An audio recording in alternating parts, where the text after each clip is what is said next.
da nga koy jël nga boole ko ci Sénégal tey bon on a pratiquement près de 1000 personnes ñu nga xamante ne ñu ngi ci kaso bi ñenn ñi post Facebook la ñu def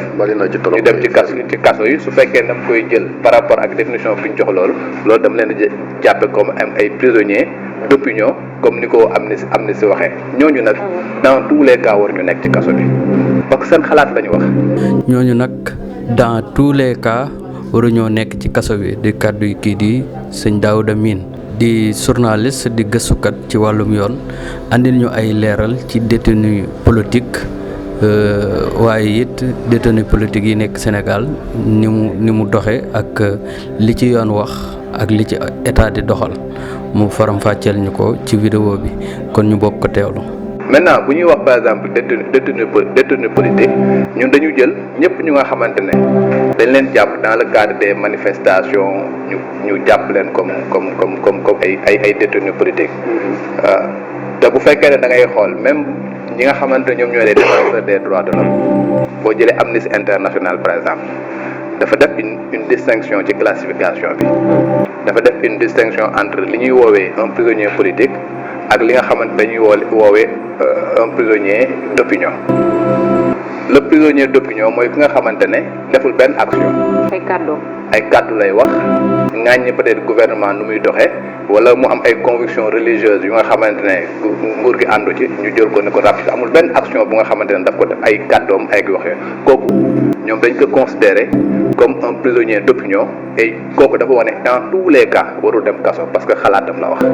te loolu am na quand même. am na fi voilà am ñeneen ñu nga xamante ne également ñooñu la ñu woowee prisonnier politique mais prisonnier politique ñoom nu mu koy kat mooy ñu nga xamante ne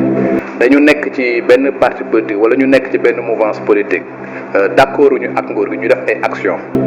xam nga pour xeex ñi nga xamante ne ñoo nekk ci nguur gi action yi nag mën na nekk des actions violentes mën na nekk des actions non violentes bu boobaa ñoom ñu catégorie comme prisonnier politique mais foofu ñoom lan la ñuy wax dañ ne ñooñu nañ fexe ba nga xamante ñu am un procès équitable waxul nañ leen bàyyi mais dañ ne nañ fexe ba ñu am un procès équitable ñoom dañ def distinction bi tey ji bu fekkee ne da nga koy jël nga boole ko ci Sénégal tey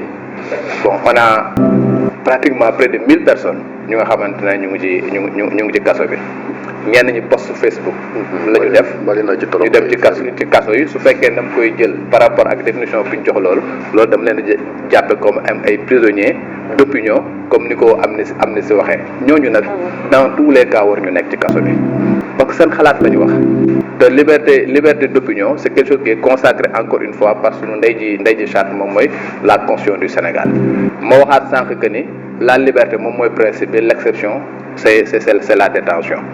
mu am beneen catégorie bu nga xamante ñooñu peut-être ci définition bi ñu def ci catégorie détenu politique yi mooy ñenn ñu nga xam participer nañ ay manifestation ñu jàpp leen ak ñeneen ñu nga xamante def nañ ay actions violentes ba nga xamante ñu naan ay cocktail molotov ay consorts ñu leen def ay considéré ay terroristes ay consorts ñooñu il faut que quand même que ñu sérieux xam ku ci nekk il faut pas que ñoom ñëpp mënuñu bokk àtte mënul nekk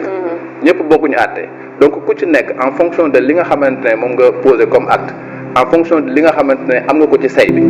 ci loolu lañ la war a jàppee xam nga juger la en fonction de cela et traiter ce dossier en fonction de là man jàpp naa ni ñëpp ñu nga xamante ne ay délit d'opinion lañ def dafa day nekk lu nga xamante ne post Facebook et consort ñooñu seen place nekkul ci kaso bi ñi nga xamante ne dañ participer à des mouvements et consorts bu ñu leen di kër nañ leen amal un procès équitable et que bu ñu leen di condamner également ñu condamner leen ci li nga xam ne am na adéquation ak la nga xam dañ ko def maintenant nag ñi nga xamante dañ def ay actions violentes ba nga xamante ne loolu quand même c'est réprimé sévèrement réprimé indi ay trouble à l'ordre public gaañ ay nit lakk ay nit wala rey ay nit ñooñu également ñu juger leen comme cela se doit mais il faut impérativement que ñooñu ñëpp ñu jël dossiers yi ñu sérieux leen et puis ñu xam ku ci nekk lan nga ci am mais jàpp naa ni moment bi may wax nii bëri nañ ñu nga xamante ne ñu ngi ci kaso bi ñoo xamante ne war nañ leen mën a delloo seen kër voilà d'autant plus que au Sénégal il faut qu'on soit cohérent également cohérence bi may wax mooy lan avant même que affaire yi di am peut-être dañ fa ay loi ay alternatives à l'emprisonnement def nañ ay peine alternative def nañ ci ay bracelet électronique on a tout fait pour que kaso yi nga xamante ne ñu ngi Sénégal muy les 37 prisons yi nga xam ñoo nekk Sénégal ñu fexe ba nga xamante ne ñu désengorger leen ce qui fait que ñeenti yoon ci at mi au moins le président de la République dina def ay décret de grâce pour gracier un certain nombre de choses parce que dafa jàpp ne am ñoo xam ñu ngi ci kaso bi mais war nañ leen bàyyi seen kër politique boobu ngay def nag di gracier ñu nga xamante ne dañ leen jugé ba condamné leen ba pare il faut que également mu nekk en adéquation avec ce politique carcérale ba nga xamante ne du ñoxor njaay ñu jël nit placé ko sous mandat de dépôt mu dem c'est une question qui revient tout le temps mais sunu système judiciaire moo ni bindoo sunu système judiciaire tey par exemple au Sénégal le procureur de la République qui est un pendant de l'exécutif bu nga xamante mën na recevoir des instructions du ministre de la Justice article 25 du code de procédure pénale kooku noonu mën na yóbbu nit kaso et la majeure partie des gens yi nga xam dañ leen di juger au niveau du tribunal des flagrants délits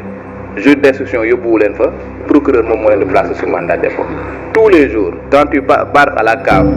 fii nii tu vas voir par exemple que ni commissariat yi poste de police brigade de gendarmerie dañuy déférer tu vas trouver une centaine de personnes ñu nga xamante dañ leen indi tous les jours les 60 soo moytu dañuy dem kaso et les 60 yëpp c'est des procureurs des substituts procureurs ñoo leen di ñëw fekk leen foofu inculper leen passer leen sous mandat de dépôt renvoyer seen dossier devant la juridiction de jugement loolu mooy suñu problème France réglé nañ ko parce que procureur de la République en France mënatul yóbbu nit kaso entre le procureur ak kaso juge des libertés dafa am ce qu'on n'a pas nous ce qu'on n'a pas nous c'est ce que les demandent mu nekk benn réforme bu nga xamante ne war na amaguñ ko beneen bi mooy le procureur dafa am pouvoir yu nga xamante ne même en matière d'instruction suñu ay texte am na foo xamante ne dañoo tënk le juge d'instruction ça veut dire que juge d'instruction bi nga xamante ne il est censé être une autorité indépendante suñu texte yi nee nañ am na foo xamante ne procureur bu visé article yooyu day yóbbu directement ni su ko demandé mu def mandat de dépôt amul lenn lu mu def lu mu placé sous mandat de dépôt donc juste pour dire que bon indépendance bi am na mais ci suñu ay texte tey mayul peut-être indépendance bi nga xamante ne juge d'instruction bi nga xam ne il est censé l'avoir mu mun koo nan laa koy wax sa jëfee comme ni nga xamante ne noonu la war a amee parce que fu ñu ko joxe indépendance def nañ benn ci côté bi benn disposition exception bu nga xamante ne en fin de compte moom moo koy tënk je donne l'exemple par exemple de Ousmane Sonko liñ ko inculpé mais infraction yi nga xamante ne dañ ko viser contre moom procureur bu demandé mandat de dépôt le juge d'instruction mënu woon def dara lu placer ko sous mandat de dépôt parce que article 139 du code de procédure pénale je le rappelle encore une fois wax naa ko fi waxati ko fi daf ne lorsque le procureur dafa vise les articles 56 à 100 s'il requiert le mandat de dépôt le juge d'instruction est tenu de placer sous mandat de dépôt mais li nga xam ne dañ ko woon toppee sont les articles 56 à 100 appel à l'insurrection foofu la nekk trouble à l'ordre public article 80 foofu la nekk xam nga beaucoup yu nga xamante ne dañ koy gàll ci ñi nga xam ne dañ leen di woowee ay hommes politiques ci article yooyu la nekk 56 à 100 participation à un mouvement insurrectionnel participation à un mouvement à une manifestation illicite yooyu yëpp ci foofu la nekk donc ce qui fait que lu ñu ci bëri fi ñuy waxee par exemple détenu politique foofu la parce que article yooyu lu ci bëri dafa nekk lu nga xamante ne moom mooy dal ci kaw lu ci bëri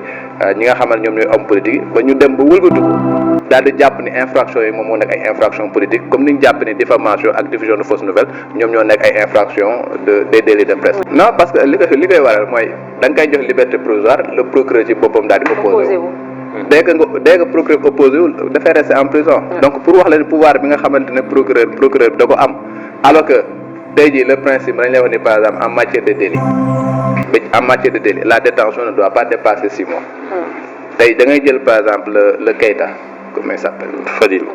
Falilou Keïta il a fait plus de 6 mois en prison donc instant bi bu ñu appliquer les textes li mu defoon benn post Facebook la qui est une infraction boo xam délictuelle tey jii suñu appliqué woon les textes même bu fekkee ne nee nañ ok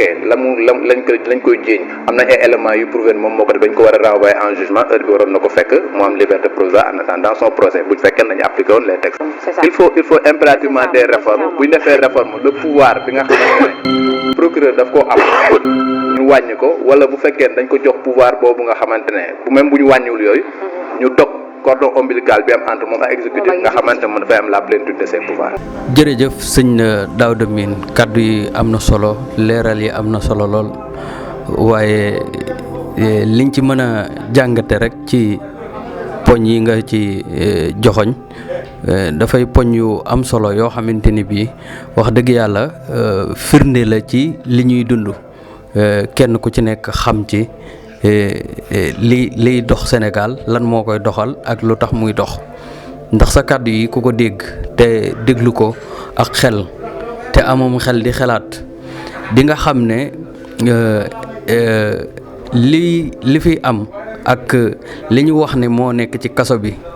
ñiñ ci jàpp ak nañ leen jàppee bu fekkee ne ki nga xamante ne bii dafa posté ci vidéo wala mu wax maanaam délit opinion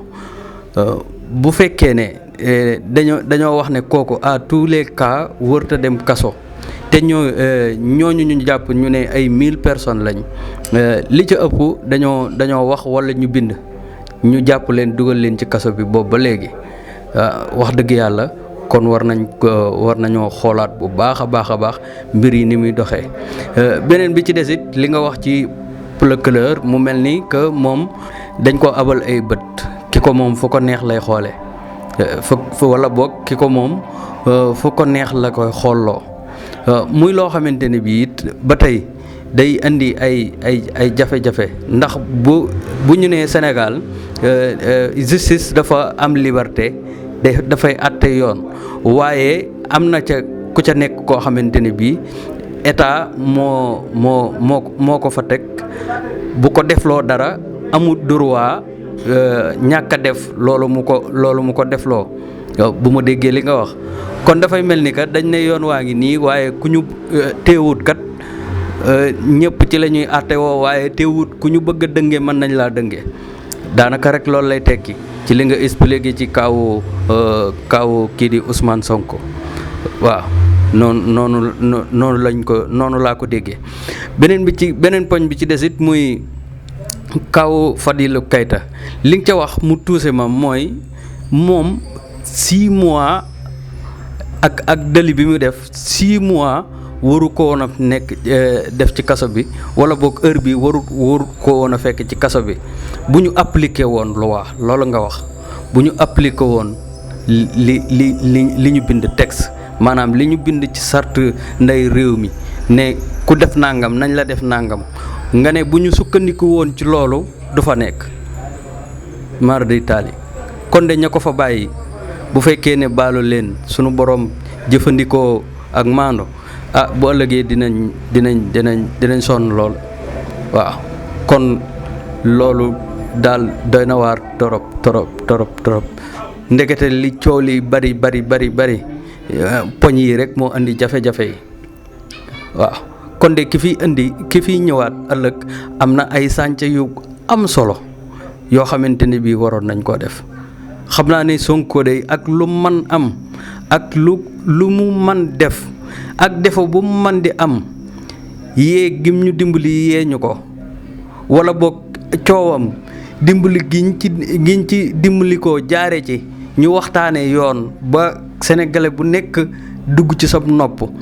ni ko état di jëfandikoo ni ko politiciens yi jëfandikoo yoon la ñu cay def ak labaj yañ cay am ak nañuy wéeroo ci kaw askan wi jël doole askan wi di ko duma ñenn ci biir askan wi lii bu fekkoon ne Sonko jaaru fi woon yàlla mën naa bañ a dogal ñu bañ koo xam ndax ni ñuy waxtaane yoon ci at yi ñu passé mësuñu ko fee dégg li ñu doon gune kon vidéo bi xam naa dañ ko yemale foofu kon ñu ngi leen di jox dig daje ci beneen vidéo